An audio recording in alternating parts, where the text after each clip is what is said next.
Authorities in Honduras announced new developments in the investigations of the murder of an indigenous leader, and President Mauricio Macri justified his economic policies despite facing a record high inflation rate. Those are headlines. My name is Reagan Des Vignes, and this is From the South. Thank you so much for joining us. First up, the Honduran government has announced that they've arrested 4 suspects in the murder of indigenous leader Berta Caceres. According to officials, 2 of the men arrested are linked to the company building a hydroelectric dam that Caceres was fighting to stop. Reports are that the other 2 were members of the armed forces. Despite the announcement, the relatives of Caceres have said that they have no confidence in the official investigation after having been excluded from it. In a statement released today, they also said that the alleged involvement of active and retired military linked to the company DESA suggests the involvement of state agents in her murder. On the eve of Press Freedom Day, Honduran radio journalist Felix Molina was attacked twice on Monday afternoon. Molina, who is a critic of the 2009 military coup in his country, was shot 4 times just 2 months after the assassination of indigenous activist Berta Caceres. Molina received 2 shots in each of his legs but was treated immediately and is in recovery.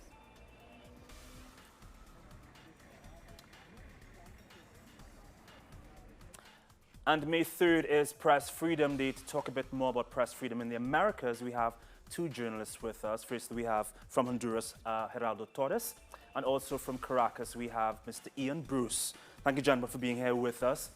Now, let me start with you, Geraldo. We've seen a lot of violence toward journalists in Latin America, especially. In Honduras alone, where you're from, 60 have been killed in the past 13 years. Now, you've been threatened. Can you give us that story briefly? Well, yes, 3 weeks ago in Tegucigalpa, after I left my house, 2 men in a motorcycle followed me and demanded me to stop, so I did.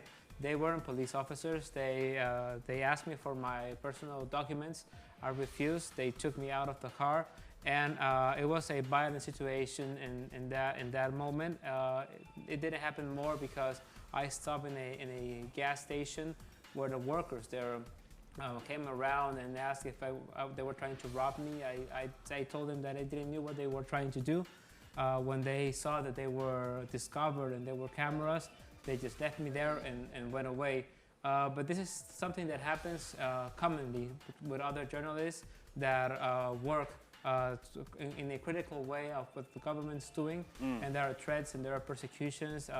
There are also accusations. Many journalists in Honduras are facing jail and are in several trials. And as you said, 60 have been murdered in the last 13 years, especially more than 54 since the 2009 coup d'etat. 6 before the coup and then 54 after 2009. So you're saying there's absolutely no recourse for journalists in Honduras? No, there is no possibility for safety for journalists in Honduras. Last year, the Congress approved a protection law for journalists, but there has been no real consequence of that. Instead, we have seen that the general attorney and the authorities that are responsible for the investigation, we have an impunity rate of 96%.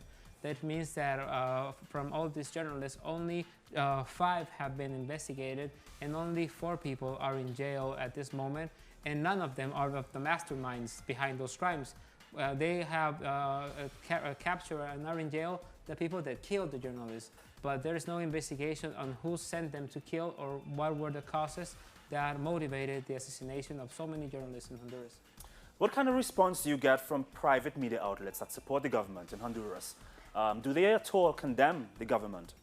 No, corporate media responds to corporate interests that are allies of the Honduran government. And this corporate media keep quiet and don't talk about violence in Honduras. They curiously talk more about the problems of free press in countries as Venezuela and other countries, but they never talk about what's going on in our country, where many journalists are demanding more safer environment to work. You can't be a journalist without putting your life in danger. When you brought up the point of Venezuela, let me switch now to Ian. Ian, Venezuela comes up a lot when it pertains to issues of press freedom, stating that there are none here for journalists. Do you find that to be true? Well, it's a strange contrast, isn't it, Reagan? I mean, you're absolutely right. Venezuela has come under immense international pressure over the last decade or more on the issue of press freedom. And it's difficult. I mean, in its last report, Reporters Without Borders put it in position 139 out of 180 countries. And it's quite difficult to grasp why, because the situation is dramatically different. There is absolutely nothing in Venezuela that compares with the kind of thing that Gerardo's experienced himself and has described to us in Honduras in terms of murders, harassment of journalists. You know, I was looking actually at the Reporters Without Borders' latest report. The only case they came up with of persecution of a journalist in Venezuela was a case of David Natera, the editor of a local paper in Bolívar state, who was jailed for apparently writing about corruption in an iron ore company. I don't know the details of that case. There may or not, the justice system may or may not have been working well in that case. But in terms of violence and harassment of journalists, it just doesn't exist. The arguments usually used against Venezuela have more to do with the government's supposed attempt to control or silence the opposition media. But for anybody who's spent any time in Venezuela, Gerardo can see this himself, because he's just been here a couple of weeks. You know, the vast majority of media outlets, or rather a huge part of the media outlets, remain in private hands. A majority of the major TV stations, most of the radio stations, most of the written press are in private hands, and almost all of them, in different degrees, are opponents of the government, and many of them very, very vociferous ones. So it's quite difficult to understand exactly what this you know, criticism of Venezuela is about, other than it's part of the political dispute going on in Venezuela. In contrast, what kind of feedback do you think journalists in Venezuela who support the government, what type of feedback do they get from oppositors of the government? Well, there's a very tense political situation, standoff, struggle going on in Venezuela, and obviously that reflects in the media. So you do get hostility from one side or the other. I mean, for example, we ourselves were covering an opposition, when the opposition were collecting signatures for a recall referendum just a week ago. Most of the time it was calm and well-humoured, but suddenly a group of opposition people began shouting slogans against teleSur's and becoming quite aggressive. It wasn't violent, but it was a little bit aggressive, you know. So that happens. That's part of the political situation in Venezuela. Final question to you, Ian. What type what can you make of the fact that in the countries in Latin America where there's most violence towards journalists, these are U.S. allies, Colombia, Honduras, Mexico, what does that say about the U.S.'s silence on these issues? Well, obviously it's negligent in that respect, but I think more than the U.S. alliance, it's to do with the power and the struggle over power in those countries. Most of the media in Latin America are private. Most of the private concerns, large private concerns, are aligned with the old elites, and the old elites don't like losing bits of that power. And when they have a government that begins to build up in other kinds of media, begins to displace their absolute monopoly over the media, they react in this way. Ian, Bruce, Gerardo Torres, thank you so much, guys, for being here with us. Hope you can touch base with you another time. Thanks again. Thank you. And staying on the topic of journalism and press freedom, more documents from the Panama Papers will be released next week. Argentine President Mauricio Macri, who is mentioned in the papers, vowed to cooperate with the judicial system in the investigations over his offshore societies. Critics believe that the press conference was meant to pacify Argentinians ahead of next week's revelations.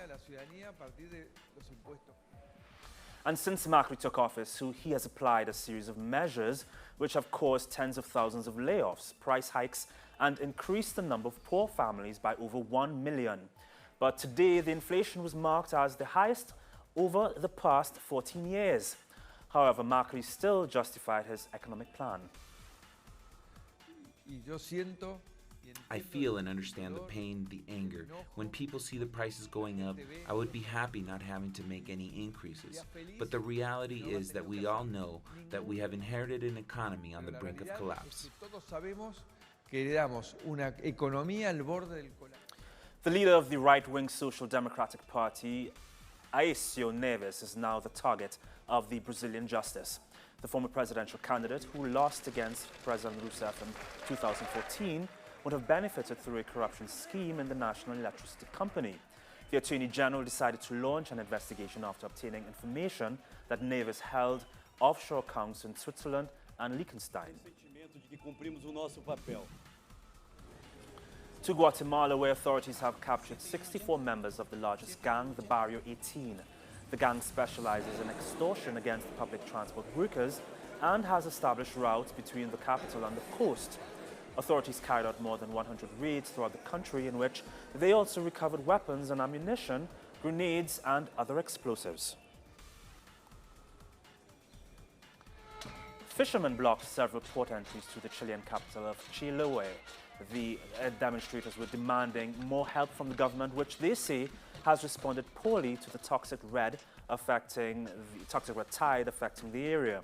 The government announced it will allocate $2.6 million to help the southern coast. However, residents are demanding more since many have been left unemployed due to restaurants and shops being affected by the lack of fish.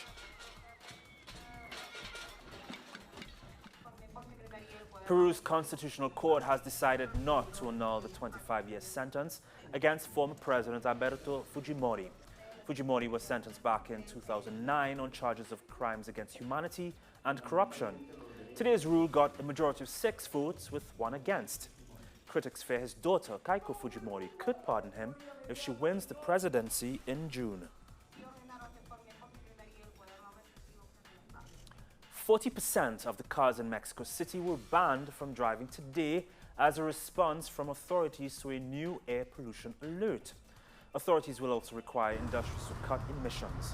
5 companies that did not permit their emissions to be checked may be shut down.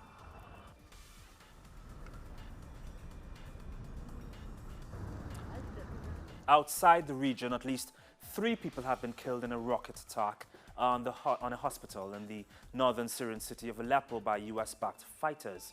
For the past few days, rebels and Syrian government forces have been battling each other with rockets and bombs across Aleppo and its outskirts. A partial truce is in effect in Syria, but it does not cover Aleppo.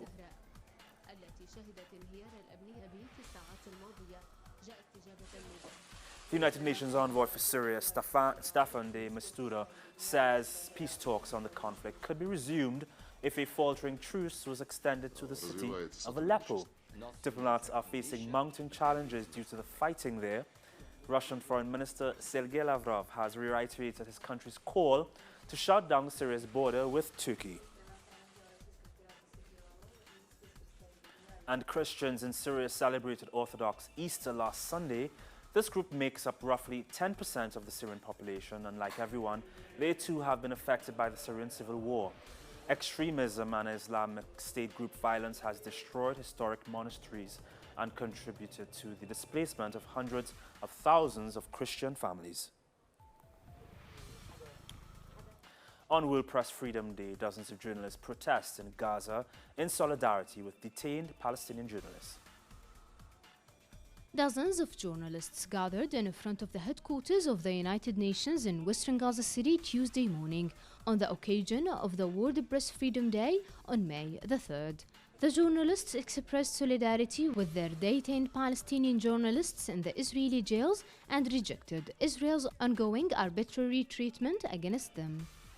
Journalist Ahlam Eid from the Palestinian Democratic Forum delivered a speech in which she argued international federations of journalists to pressure Israel for the immediate and unconditional release of dozens of Palestinian journalists held in Israeli imprisonment without charge or trial. We demand the Arab and the International Federations of Journalists and Reporters Without Borders organization to immediately intervene to press the Zionist occupation for the release of all the detained Palestinian journalists from the Israeli jails, including Omar Nassal, who was sentenced yesterday for 4 months in administrative detention and who was being subjected to harsh interrogation and illegal trials. Israel has detained at least 43 journalists since a popular uprising broke out in the occupied Palestinian territories last October, including 3 suffering poor medical conditions. 4 of them have been released, 20 remain in jails, while the rest have been transferred to house arrest. According to a report issued by a prisoners' rights group, the detained media workers, including journalists, reporters, and cameramen, have been subjected to torture, medical negligence, and illegal rulings. Noharazin, teleSur TV. God. The people of Spain will be heading back to the polls for the second time in 6 months. King Felipe co-signed a decree to dissolve parliament and has called elections for June 26th. However, polls suggest that the outcome may once again result in a hung parliament. It is the first time that we have experienced something like this in our democratic history, because we have not known how to meet the citizens' wish for us to reach an agreement on forming the government with a majority. I hope these 4 months have helped us understand a few things. An Israeli court handed down a life sentence to the ringleader of a gang from Israel that kidnapped, beat and burned alive a Palestinian teenager back in 2014. Joseph Haim Ben David was also given 20 years for other crimes. Ben David was also ordered to pay over $30,000 to the victims' families.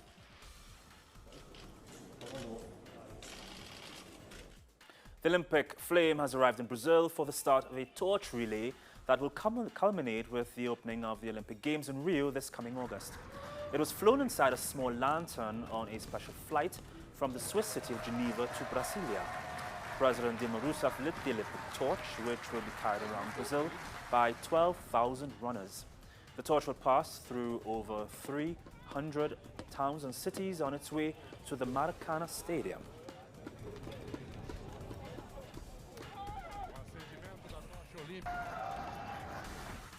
For more on these and other stories, you can visit our website, telesurtv.net/English, or you can visit us on Twitter, Facebook, and on Instagram. From teleSur, my name is Reagan Des Vignes. Have a great evening and happy Press Freedom Day. Ciao.